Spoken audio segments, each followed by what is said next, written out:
जय हिंद मित्रांनो, एक्झाम जागरवर तुम्हा सर्वांचं पुन्हा एकदा स्वागत आहे. मित्रांनो, आजच्या चालू घडामोडीच्या सत्रात आपण नुकत्याच घडलेल्या घटनांवर आधारित MCQची प्रॅक्टिस करणार आहोत. यातील एक एक प्रश्न अत्यंत महत्त्वाचा आहे, त्यासाठी व्हिडिओ शेवटपर्यंत पहा व आपल्या मित्रांसोबत सुद्धा शेअर करा, जेणेकरून येणाऱ्या एक्झाममध्ये त्यांना सुद्धा याचा फायदा होईल. आणि आजच्या व्हिडिओची PDF डाउनलोड करायची असेल तर तुम्ही एक्झाम जागर या टेलिग्राम चॅनलवरून ती डाउनलोड करू शकता. आजची PDF ही संध्याकाळी 6 वाजता उपलब्ध होईल. आजच्या सत्राचा पहिला प्रश्न पहा. 2025चा 60वा ज्ञानपीठ पुरस्कार कोणाला जाहीर झाला? तर आता 60वा ज्ञानपीठ पुरस्कार हा आर वेरामुथ्थू यांना जाहीर झाला. मित्रांनो, आर वेरामुथ्थू हे तमिळ भाषेतील एक प्रसिद्ध कवी, गीतकार आणि कादंबरीकार आहेत व हा पुरस्कार मिळवणारे ते तिसरे तमिळ लेखक ठरले आहेत. याआधी 1975 मध्ये PV अकिलान व 2002 मध्ये D जयकांतन या दोन तमिळ लेखकांना हा पुरस्कार मिळाला होता व त्यानंतर हा पुरस्कार मिळवणारे आर वेरामुथ्थू हे तिसरेच तमिळ लेखक ठरले आहेत. या पुरस्कारासाठी एक निवड समिती देखील असते व त्याच्या अध्यक्षा कोण होत्या? तर प्रतिभा रे त्या या निवड समितीच्या अध्यक्षा होत्या. आर वेरामुथ्थू यांच्याविषयी थोडक्यात माहिती पाहून घेऊया आपण. त्यांचा जन्म 13 जुलै 1953 मध्ये तमिळनाडू येथे झाला व त्यांची सर्वात गाजलेली कादंबरी म्हणजे कलिकट्टू इतिहासम याच कादंबरीसाठी त्यांना 2003 साली साहित्य अकादमी पुरस्कार देखील देण्यात आला होता. त्यांनी आतापर्यंत 7500हून अधिक गाणे तसेच 37हून अधिक पुस्तके लिहिली आहेत.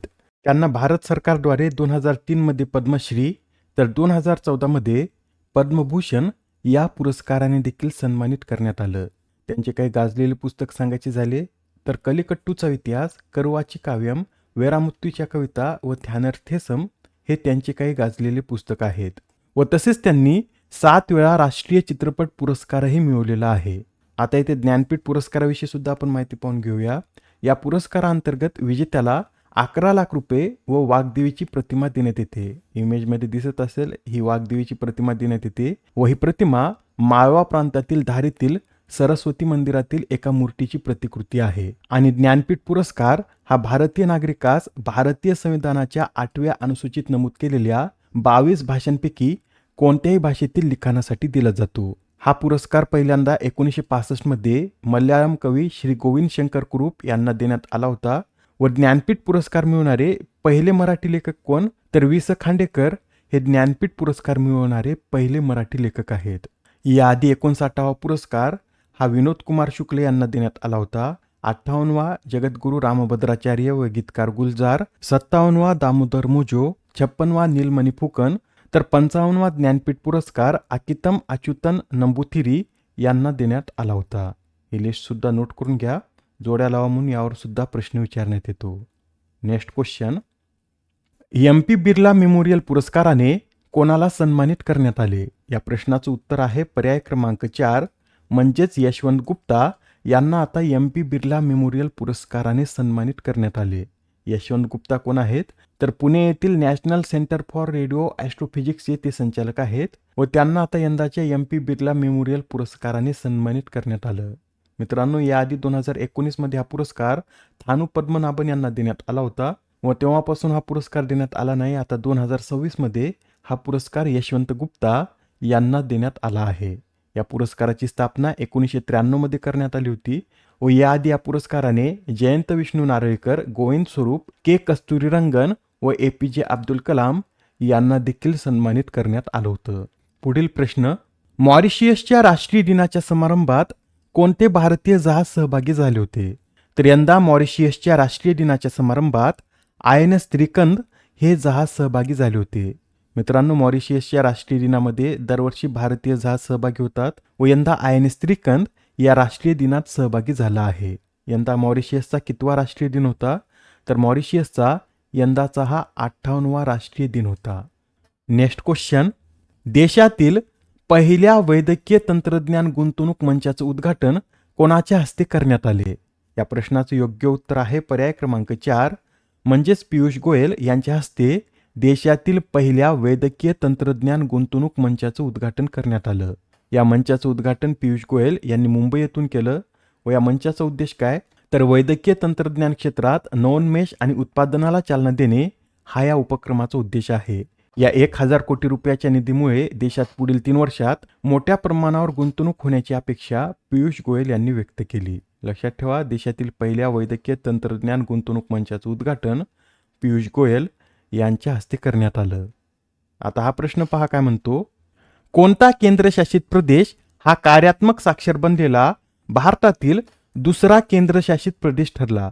तर मित्रांनो, आता चंदीगड हा कार्यात्मक साक्षर बनलेला भारतातील दुसरा केंद्रशासित प्रदेश ठरला आहे.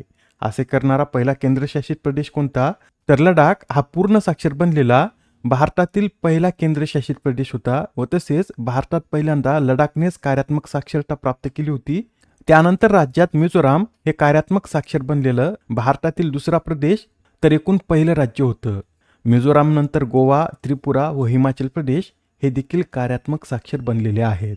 व चंदीगड कार्यात्मक साक्षर बनलेलं राज्य व केंद्रशासित प्रदेशात 6वं केंद्रशासित प्रदेश आहे. मित्रांनो, भारतात कार्यात्मक साक्षरता दर 100% करण्यासाठी उल्हास ही योजना राबवण्यात येत आहे व या अंतर्गत एखाद्या राज्यात 95% किंवा त्यापेक्षा अधिक जनता कार्यात्मक साक्षर झाल्यास ते राज्य कार्यात्मक साक्षर म्हणून घोषित केलं जातं. बरं, साक्षर म्हणजे काय व कार्यात्मक साक्षर म्हणजे काय? तर एखाद्या व्यक्तीला लिहिता वाचता येत असेल तर त्याला साक्षर म्हणतात. तर कार्यात्मक साक्षर म्हणजे काय? तर त्या व्यक्तीला आपले स्वतःचे फॉर्म भरता आले पाहिजेत, तसेच तो व्यक्ती बँकेचे कार्य करण्यास देखील सक्षम असावा. त्या व्यक्तीला कार्यात्मक साक्षर असं म्हणतात. उल्हासचा फुल फॉर्म नोट करून घ्या. Understanding of life long learning for all in society असे याचं पूर्ण स्वरूप असून हा कार्यक्रम 2022-23 ते 2026-27 या कालावधीत राबवण्यात येणार आहे. याचं उद्दिष्ट काय? तर 15 वर्षे आणि त्याहून अधिक वयाच्या प्रौढांना शैक्षणिक संधी प्रदान करणे हे उल्हासचं उद्दिष्ट आहे. Next question. खालीलपैकी कोणत्या शहरात नॅशनल कोल्ड वॉटर फिशरीज परिषदेचं आयोजन करण्यात आले? तर या नॅशनल कोल्ड वॉटर फिशरीज परिषदेचं आयोजन श्रीनगर या शहरात करण्यात आलं. आणि मित्रांनो, हा प्रश्न महत्त्वाचा का? तर ही अशा प्रकारची पहिलीच परिषद होती, त्यासाठी हा प्रश्न महत्त्वाचा ठरतो. येणाऱ्या एक्झाममध्ये विचारण्यात येईल, नॅशनल कोल्ड वॉटर फिशरीज परिषद कुठे आयोजित करण्यात आली? तर जम्मू काश्मीरमधील श्रीनगर या शहरात ही परिषद आयोजित करण्यात आली. पुढील प्रश्न. भारताचा 94वा ग्रँडमास्टर कोण बनला? तर आता भारताचा 94वा ग्रँडमास्टर हा मयंक चक्रवर्ती बनला आहे. मयंक चक्रवर्ती हे कोणत्या राज्याचे बुद्धिबळपटू आहेत? तर ते आसाम या राज्याचे बुद्धिबळपटू आहेत. व आता ग्रँडमास्टर हा किताब मिळवणारे ते ईशान्य भारतातील व आसाममधील पहिलेच बुद्धिबळपटू ठरले आहेत. मित्रांनो, ग्रँडमास्टर किताब मिळवण्यासाठी 3 नॉर्म पूर्ण करावे लागतात व मयंक चक्रवर्तीने स्वीडनमध्ये अंतिम नॉर्म पूर्ण करत हा ग्रँडमास्टर किताब मिळवला. 93व्या क्रमांकाचे ग्रँडमास्टर कोण आहेत? तर आरोडेंगला हे भारताचे 93व्या क्रमांकाचे ग्रँडमास्टर असून ते कोणत्या राज्याचे रहिवासी आहेत? तर ते महाराष्ट्राचे रहिवासी आहेत. 92व्या क्रमांकाचे ग्रँडमास्टर आर्यन वर्षिनी आहेत. 91 व्ही.एस. राहुल. तर 90व्या क्रमांकाचे ग्रँडमास्टर इलम पार्थी AR आहेत. Next question. अलीकडेच प्रकाशित करण्यात आलेल्या हम दोनो कहाणी देव और गोल्डी की या पुस्तकाच्या लेखिका कोण आहेत? या प्रश्नाचं उत्तर आहे पर्याय क्रमांक 2 म्हणजेच तनुजा चतुर्वेदी यांनी हे पुस्तक लिहिलं.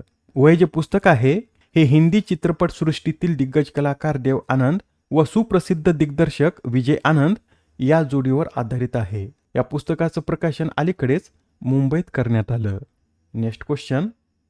RBI द्वारे डिजिटल पेमेंट्स जागरूकता सप्ताह कधी साजरा करण्यात आला? तर RBIने यंदाचा डिजिटल पेमेंट्स जागरूकता सप्ताह हा 9 ते 15 मार्च दरम्यान साजरा केला. यंदाच्या या सप्ताहाची थीम काय होती? तर थोडा ध्यान से आशिया वेस्टच्या 6व्या डिजिटल पेमेंट्स जागरूकता सप्ताहाची थीम होती. आजच्या सत्रामधील शेवटचा प्रश्न पहा. दरवर्षी जागतिक ग्राहक हक्क दिन कधी साजरा केला जातो? तर हा जो जागतिक ग्राहक हक्क दिन आहे हा दरवर्षी 15 मार्च रोजी साजरा केला जातो. व यंदाची या दिनाची थीम नोट करून घ्या. सेफ प्रोडक्ट्स कॉन्फिडंट कन्झ्युमर्स अशी या वेस्टच्या दिनाची थीम आहे. बरं, आपल्या भारतात राष्ट्रीय ग्राहक हक्क दिन कधी साजरा केला जातो हे आता तुम्हाला कमेंटमध्ये सांगायचं आहे. या आधीच्या सत्रात तुमच्यासाठीचा प्रश्न होता, महिलांच्या रात्रीच्या सुरक्षेसाठी कोणत्या राज्याने निर्भया निशा हा उपक्रम सुरू करण्याची घोषणा केली? तर हा उपक्रम सुरू करण्याची घोषणा केरळम या राज्यानं केली. मित्रांनो, या उपक्रमाद्वारे केरळ राज्यात रात्री 9 ते सकाळी 5 वाजेपर्यंत महिलांच्या सुरक्षेवर विशेष भर देण्यात येणार आहे. आजच्या सत्रामधील तुमच्यासाठीचा प्रश्न पहा. नीती आयोगाच्या दुसऱ्या फिस्कल हेल्थ इंडेक्स अहवालात कोणत्या राज्याने अव्वल क्रमांक पटकावला? आता या प्रश्नाचं उत्तर कमेंटमध्ये देण्याचा प्रयत्न करा. उत्तर चुकलं तरी काय हरकत नाही, कारण ज्यावेळेस तुम्हाला या प्रश्नाचं योग्य उत्तर माहीत होतं त्यावेळेस हा प्रश्न तुमच्या दीर्घकाळापर्यंत लक्षात राहतो. तर आता पुढच्या सत्रात पुन्हा भेटूया. धन्यवाद.